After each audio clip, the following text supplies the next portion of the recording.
bonjour à toutes et tous. Petite vidéo, petit tuto, parce que voilà ce que j'ai reçu en provenance de Russie. Des vieux tubes Nixie, ça s'appelle comme ça. Ça ressemble à des ampoules, en fait c'est un afficheur digital. Mais pas à LED bien sûr, c'est des petits néons, sur le principe des petits néons, voilà. Je vais essayer d'en faire une horloge. Et j'ai vu des choses assez sympas à ce sujet, mais bon, avant de commencer mon projet, il va falloir que je les dessoude de leur circuit imprimé, comme on peut voir là. Bon, ça m'inquiète pas plus que ça. Voilà, donc le but de ce... C'est pas un tuto, mais c'est une petite vidéo pour vous montrer les étapes de la construction de cette horloge.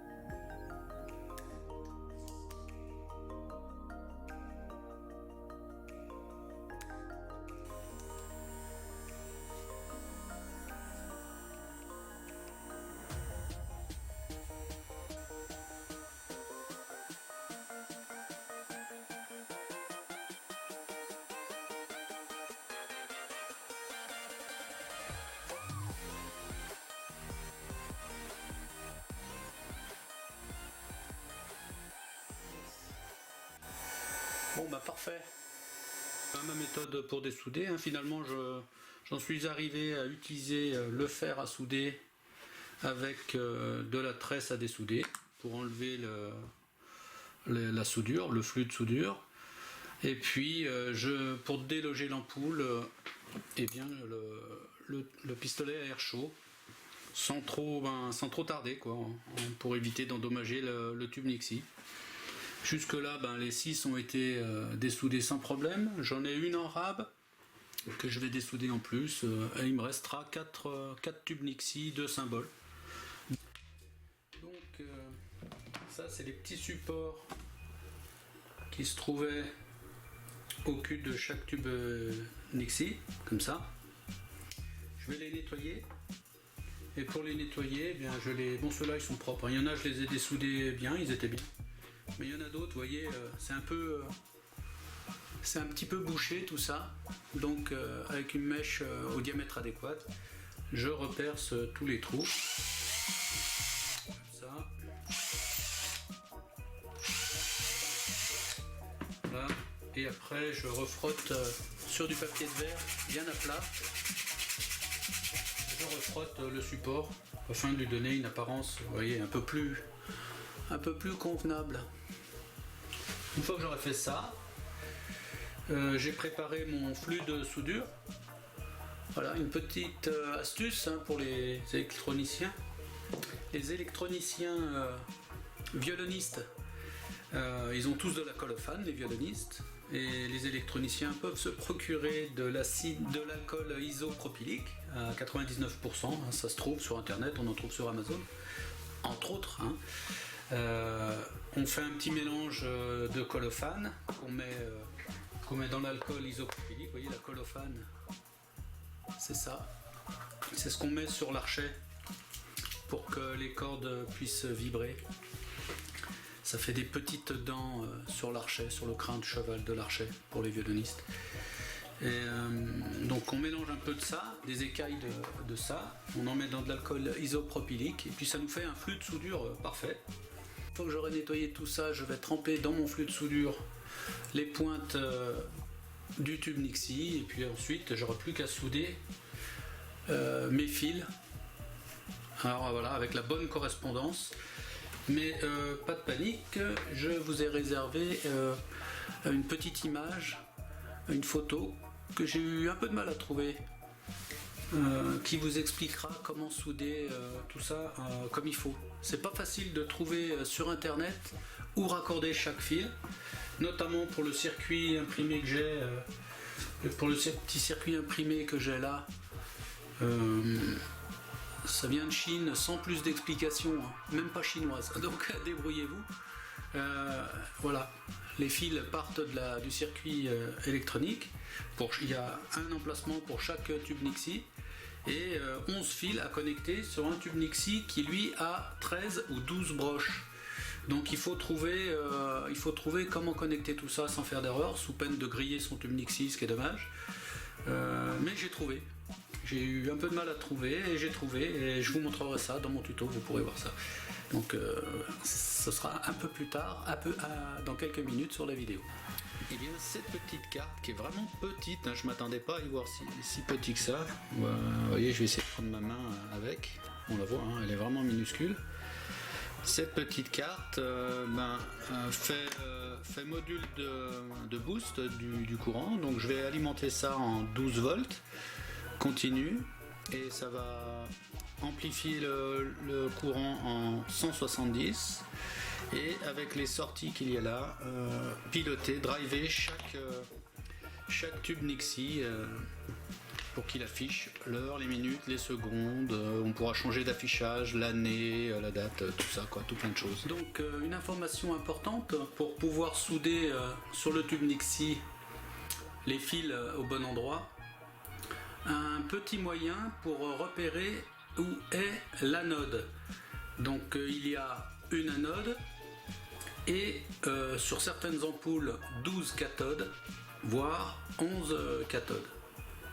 Bon, généralement il y a 13 pins, donc une anode et 12 cathodes.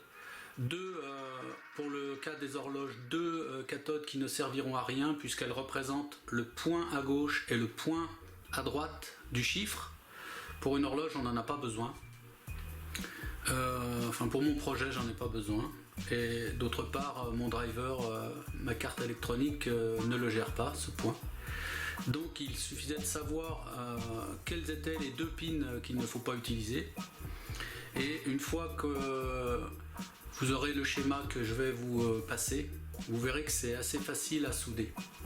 Mais néanmoins il faut repérer sur l'ampoule, sur le tube Nixie, il faut repérer grâce à la flèche.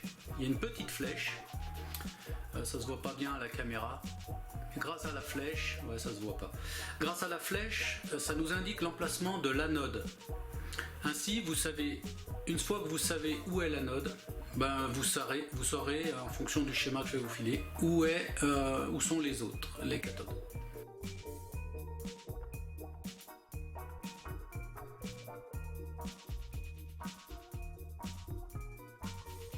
Donc ce faisceau, notamment celui que j'ai utilisé, je mettrai le lien dans la vidéo, en dessous de la vidéo, c'est un driver, une carte électronique driver de cette tube Nixie que j'ai commandé chez AliExpress.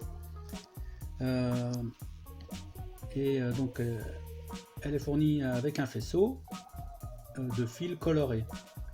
Et donc je vous ai placé sur le tube Nixie, sur mon schéma, les différents raccordements correspondant avec la couleur du fil. Donc si vous recevez le même faisceau que moi, les mêmes couleurs, logiquement vous respectez ça. Voilà. Vous remarquerez que j'ai noté des pins R et L, donc ce sont en fait des points qui ne sont pas utilisés. Right and left, voilà, ce sont des points qui ne sont pas utilisés pour cet affichage de chiffres. Avec ce schéma, vous pouvez pas vous rater. J'ai eu un peu de j'ai galéré un peu pour le trouver. Mais voilà, maintenant vous pouvez vous servir et partager cette vidéo ou ce schéma. Je n'en suis pas le propriétaire, je m'en fiche. Profitez de ça.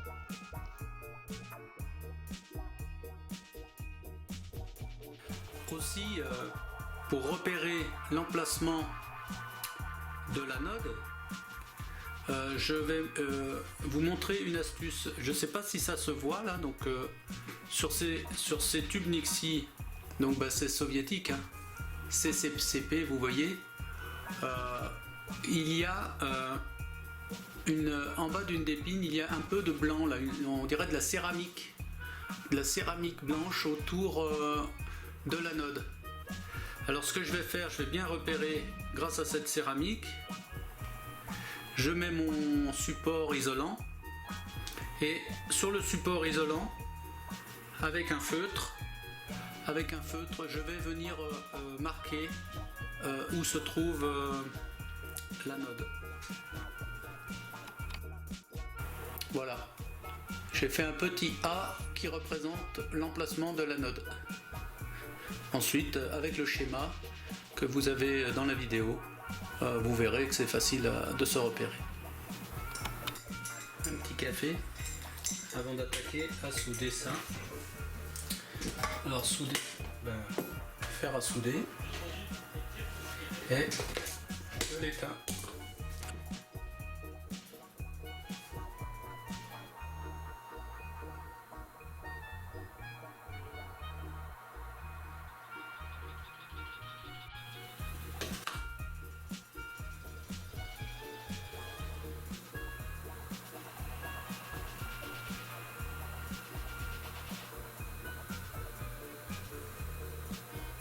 L'anode est soudée.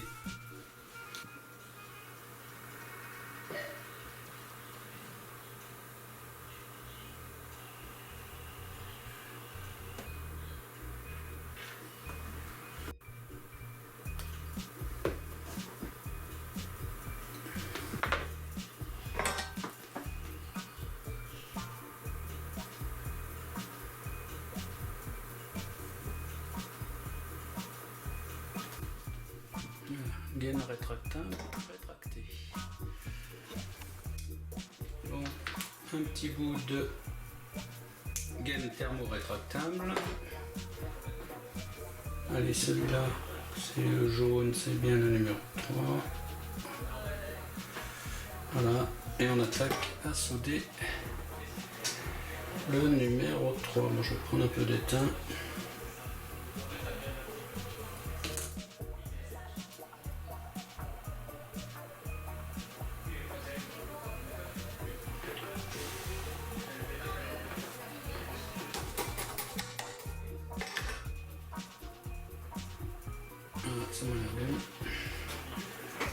Une petite flamme pour réduire l'arrêt. Voilà. Pour réduire la gaine. Voilà, un par un, on va tous les faire comme ça. Et il y en a 6.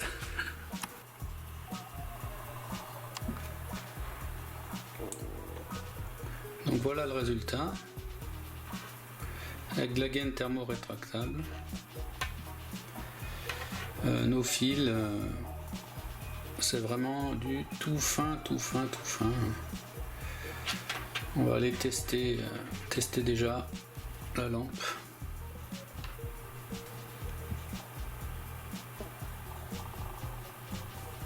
Donc après soudure, on va le raccorder sur les secondes. Il y a les heures, les minutes et les secondes. Donc on va déjà raccorder celle-ci sur les secondes sans abîmer le connecteur parce que c'est du fragile.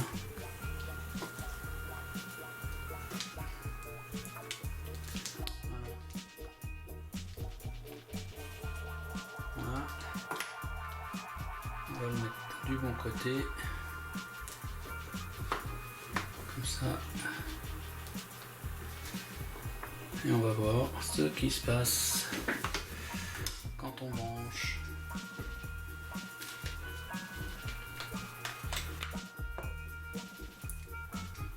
3, 4, 5, 6, 7, 8, 9, 0. Yes! C'est parfait. 10. Bon, ça c'est cool. Et au suivant, donc je disais 5e tube soudé, les fils connectés, on va brancher pour voir ce qu'il se passe. 1, 2, 3, 5, 6, 7, 10. Bon, c'est parfait, tous les chiffres fonctionnent parfaitement. Allez, on va souder le 6e et dernier, en espérant qu'il y ait le même résultat. Bon les amis, Le 6e et dernier des tubes a été soudé à ses fils, raccordé au driver. On va brancher, bon avant je vais éteindre, hein. On branche et c'est là qu'on voit ce qui se passe. Et bien c'est parfait. Bon, on va pas parler trop vite. Vite. C'est cool. Tous les chiffres s'affichent parfaitement. Bon ben voilà, bonne chose de faite, hein. Cool.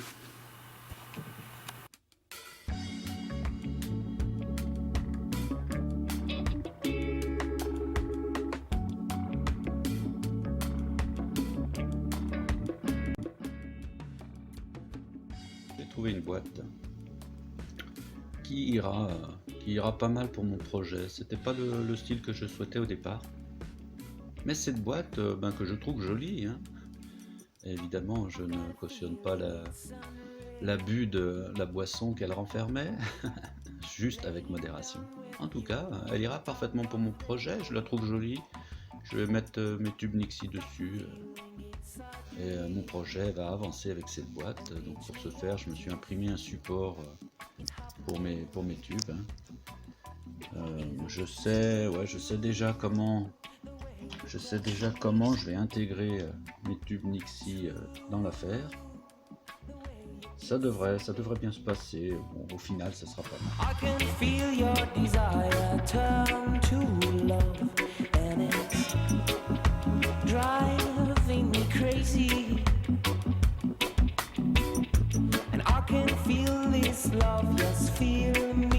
Bon, voilà les amis, ce projet tube Nixie Clock terminé. Donc bon, j'ai choisi cette boîte que j'avais gardée et je trouve que elle a un style un peu vintage d'un whisky du Tennessee bien connu que je conseille de consommer qu'avec modération. Bref, cette boîte on aurait pu trouver mieux, mais elle m'a facilité la tâche. Je trouve cette horloge assez sympathique somme toute. Ouais. Donc une carte électronique driver de ces tubes Nixie, assez pratique. Un peu délicat pour souder les fils, vous voyez, cordon d'alimentation externe. Voilà, un peu délicat pour souder les fils. Mais tout fonctionne. J'aime bien son look. Elle a une télécommande. Voilà. On peut programmer